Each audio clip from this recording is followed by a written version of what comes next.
Affairs, most of the time, do not last. They don't. They have a 98% fail rate. But did you hear me say the word most? I say often, I say most, I say usually. You have to have listening skills. Just because there is a small percent that does actually make it and is on the fringe doesn't mean most doesn't apply. Most sheeps that wander off do not make it back to the flock. But is there a sheep? Is there a sheep that can wander off and come back and make it back? Sure. And what happens if that sheep wanders off and tells all the other sheep that it's great?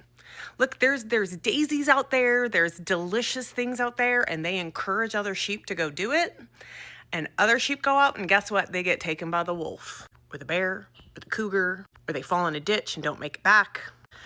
Why anybody would encourage anybody else knowing that the vast majority is a really bad ending and story is beyond my thought. Sure, there is the fringe of people making it. Sure, there is the people who do exit affairs because of abuse, but the vast majority end up in way worse situations, miserable, feeling like because of their ego and pride, they have to make it last for other people to think that they somehow made the right choice, even though they're miserable, or they cheat on each other constantly, or it actually doesn't last very long.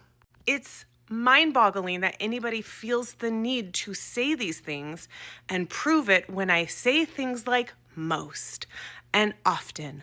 I leave room for the fringe. I always do. Maybe I didn't in like 4 or 5 years ago, but I do now. And there is no reason for people to get so upset. Well, actually, there are people who actually do make it and last. Statistically speaking, it's rare.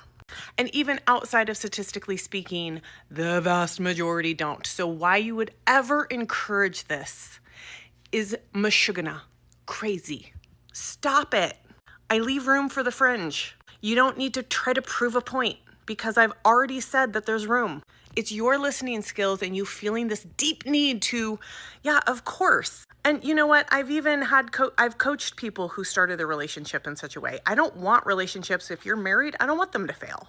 But I'd never encourage it. And you know what? Neither would they. So yeah, y'all don't need to say something. I leave room for it.